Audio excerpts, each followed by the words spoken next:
Black Beauty by Anna Sewell. Chapter 34. An Old War Horse. Captain had been broken in and trained for an army horse.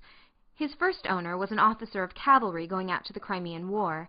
He said he quite enjoyed the training with all the other horses, trotting together, turning together, to the right hand or the left, halting at the word of command or dashing forward at full speed at the sound of the trumpet or signal of the officer. He was, when young, a dark, dappled iron grey, and considered very handsome. His master, a young, high-spirited gentleman, was very fond of him, and treated him from the first with the greatest care and kindness.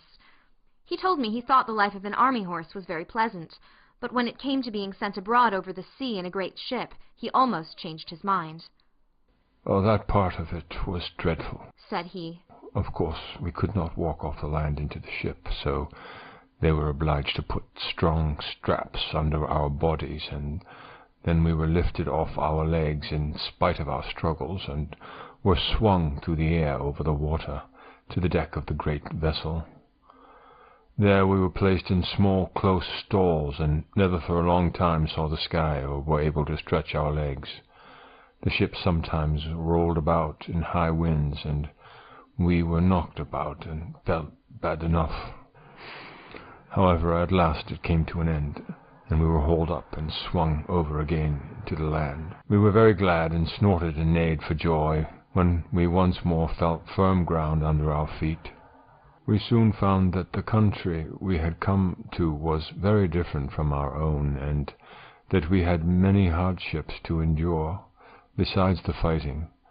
But many of the men were so fond of their horses that they did everything they could to make them comfortable, in spite of snow, wet, and all things out of order. "But what about the fighting?" said I. "Was not that worse than anything else?" "Well," said he, "I hardly know. We always liked to hear the trumpet sound and to be called out, and were impatient to start off, though sometimes we had to stand for hours waiting for the word of command, and when the word was given, we used to spring forward as gaily and eagerly as if there were no cannon balls, bayonets, or bullets. I believe so long as we felt our rider firm in the saddle and his hand steady on the bridle, not one of us gave way to fear, not even with the terrible bombshells whirled through the air and burst into 1,000 pieces. I, with my noble master, went into many actions together without a wound, and though I saw horses shot down with bullets, pierced through with lances, and gashed with fearful sabre cuts, though we left them dead on the field or dying in the agony of their wounds, I don't think I feared for myself. My master's cheery voice, as he encouraged his men, made me feel as if he and I could not be killed. I had such perfect trust in him that, while he was guiding me, I was ready to charge up to the very cannon's mouth. I saw many brave men cut down, many fall mortally, wounded from their saddles.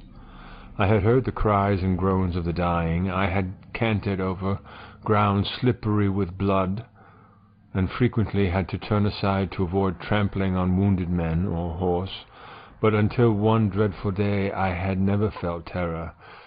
That day I shall never forget. Here old Captain paused for a while and drew a long breath. I waited, and he went on. It was one autumn morning, and as usual, an hour before daybreak our cavalry had turned out, ready, caparisoned for the day's work, whether it might be fighting or waiting.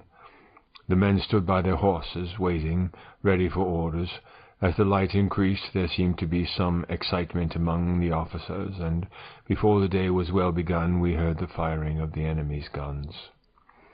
Then one of the officers rode up and gave the word for the men to mount, and in a second every man was in his saddle, and every horse stood expecting the touch of the rein, or the pressure of his rider's heels, all animated, all eager.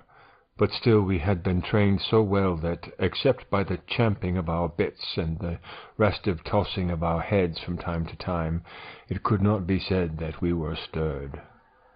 My dear master and I were at the head of the line, and as all sat motionless and watchful, he took a little stray lock of my mane, which had turned over on the wrong side.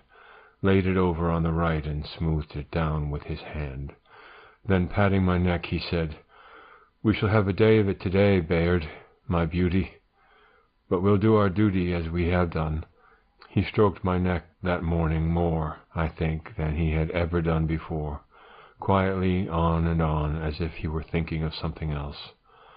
I loved to feel his hand on my neck, and arched my chest proudly and happily. But I stood very still, for I knew all his moods, and when he liked me to be quiet, and when gay.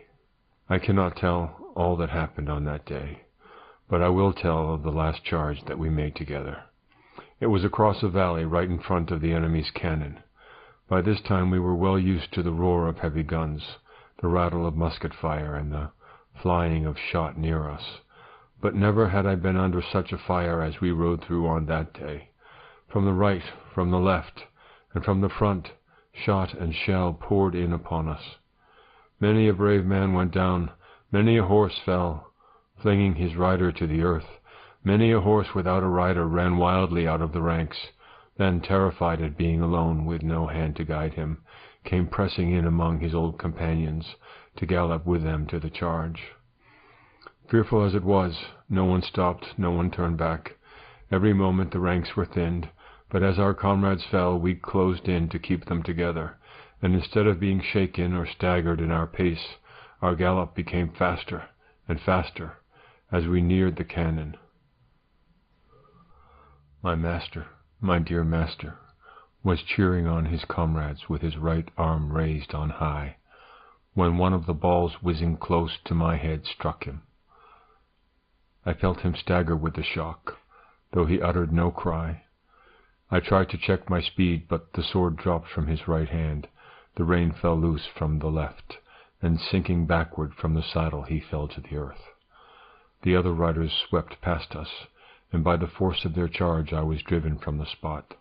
I wanted to keep my place by his side and not leave him under that rush of horses' feet, but it was in vain, and now, without a master or a friend, I was alone on the great slaughter ground. Then fear took hold on me, and I trembled as I had never trembled before, and I too, as I had seen other horses do, tried to join the ranks and gallop with them, but I was beaten off by the swords of the soldiers. Just then a soldier, whose horse had been killed under him, caught at my bridle and mounted me, and with this new master I was again going forward. But our gallant company was cruelly overpowered, and those who remained alive after the fierce fight for the guns came galloping back over the same ground. Some of the horses had been so badly wounded that they could scarcely move from the loss of blood. Other noble creatures were trying on 3 legs to drag themselves along, and others were struggling to rise on their 4 feet, when their hind legs had been shattered by shot. After the battle, the wounded men were brought in, and the dead were buried. "And what about the wounded horses?" I said. "Were they left to die?" No, the army farriers went over the field with their pistols and shot all that were ruined. Some that had only slight wounds were brought back and attended to, but the greater part of the noble, willing creatures that went out that morning never came back. In our stables there was only about 1 in 4 that returned. I never saw my dear master again. I believe he fell dead from the saddle. I never loved any other master so well. I went into many other engagements, but was only once wounded, and then not seriously, and when the war was over I came back again to England, as sound and strong as when I went out. I said, "I have heard people talk about war as if it was a very fine thing." "Ah," said he. "I should think they never saw it. No doubt it is very fine when there is no enemy, when it is just exercise and parade and sham fight. Yes, it is very fine then.